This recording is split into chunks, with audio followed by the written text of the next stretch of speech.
اعوذ بالله من الشیطان الرجیم بسم الله الرحمن الرحیم. سهیل بچا صدر پریس کلب بریکوټ او دغه نور ملګري، ستاسو زه ډېره زیاته شکریه ادا کوم چې په یو ښه کارکردګۍ باندې تاسو راغلی او زمونږ او زمونږ د ملګرو د حوصله افزایۍ دپاره مونږ ته تاسو کورج راکوئ. ستاسو ډېره زیاته مهرباني. نن چې په کومه خبره باندې زمونږ پریس کانفرنس روان دی،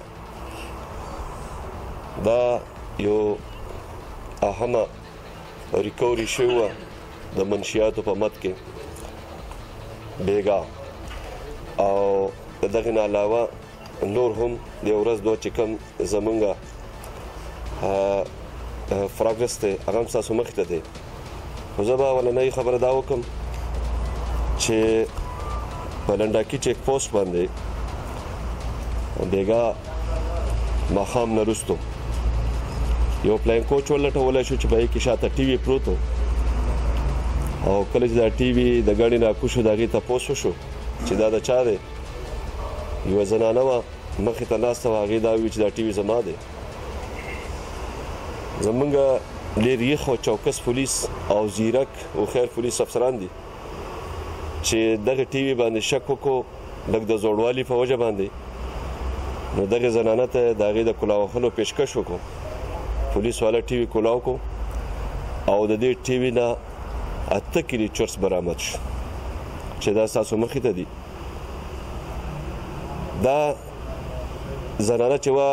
جوانه زنانه وه، د دې نوم د سمینا، د خاوند نوم یې ریاض دی، او دا چابیانو سټاف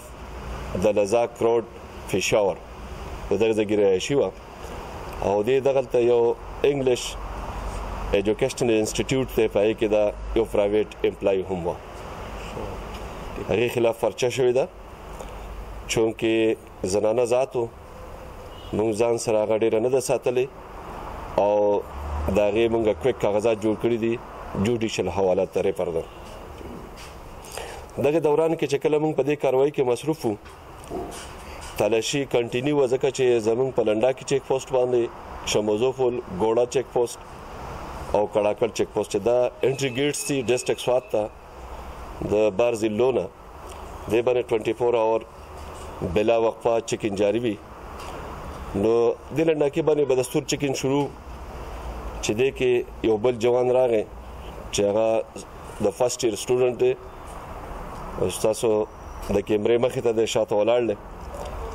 د سره سکول بیګ ورسره و چې کله د دې تلاشي واخیستله شو، دی هم په یو فلاین کوچ کې ناست و د سوارلو، نو د ده نه هم څه کم 2 کیلو چرس راووته چې هغه هم ستاسو ته مخې ته دي. او د ده نوم چې دی عبدالرضا ولد بنیامین، سکنه غونډۍ خیبر ایجنسي، د ده خلاف مقدمه درج شوې ده، او دی زموږ سره دا ټایم پولیس کسټډي کې دی، انټاروګیشن روان دی. کیدای شي چې دوران انټاروګیشن دنه مزید انکشافات وشي. دغه نه علاوه چې هغې لکه زنانه چې چا راوړه هغه سړی هم موږ ټریس کړی دی، او انشاءالله تعالی به هم ګرفتار شي، او دی چې چا راوړي هغه هم موږ ټریس کړی دی، هغه به هم د دې مقدمې حصه هغه هم ګرفتار شي. او دغه نه علاوه د یو ورځ دوه کې زموږ مزید چې کومه لایټ ویپن موږ ته ریکور شوی دی چې په هغې کې دا 4-5 فیسټل پراته دي، برابور دی، څه کارتوس دي، او څه واین شراب ستاسو مخې ته دي. نو الحمدلله د دې 2 ورځ نتایج خو دا دي چې تاسو یو کال تقریبا مناسبه شوي ټارګټ کلینګ سوات کې چې دا د دهشتګردۍ منبع وه، خو زموږ د ښه چیکن او د ښه تلاشۍ او د ښه پروګرس په وجه باندې الحمدلله دغه شی زمین چې کم شوی نه دی بلکې پوره ختم شوی دی. او زموږ نفري نورم الرټ ته چې الله کوي به، او تاسو دغه شان موږ ته کورج راکوئ، د دوی به نور حوصله افزایي کېږي، او انشاءالله تعالی جرایم پیشه خلک به ډسکرچ کېږي او امن و امان به قایمیږي. تاسو ډېر ښه کوېسچن وکړو. دا کم کسان چې راوړي به طور ذریعه او به طور کرایدار استعمالیږي، دا چې راوړي نو دا د ایجنسۍ نه راځي، خیبر ایجنسۍ نه راځي او دا هغه خلک ډېر ایکسپرټ دي، ډېر په ټیکنیکل طریقه دوی ته هینډ ورکوي او بیا دوی مخې ته چې چاله وړي نو دوی ته د هغې نوم هم نه ښوولی شوی، صرف ټلیفون نمبر یي. خو زمونږ چې څونه کیسونه شوي دي نو چې چاله وړل دي باقاعده خلک مونږ نیولي دي او په ریکارډ باندې موجود دي. لکه یو هفته مخکې یو ماشومه چې هغې په خېټه پسې تړلي تقریبا 1.5 کیلو چرس، هغه مخکې عرفان نومې هلک راوړه چې رحیم آباد کې اوسي او هم د دې بریکوټ دی، هغه مونږ ونیو، هغه جیل کې دی. نو چې څوک هم چاله وړل کېږي هغه ډیلر مونږ اول نیسو او که څه تفتیشي تقاضو د پوره کولو په بنیاد باندې لږ تاخیر پکې وشي نو به کېږي، خو مونږ یې نیسو خامخا ریکارډ باندې موجود وو. چیکینګ فاینډس چې څونه دي زموږ نفري په هغې باندې پوره ده، بلکې پورهوالی خو یو طرف ته دی، خو زما په راتلو باندې مونږ کتلي دي چې کوم کس داسې زیرک نه دی چې هغه چیکینګ کې نشي چلیدی یا دغه اټیچیوډ ټورډ پبلک صحیح نه دی، نو هغه مونږ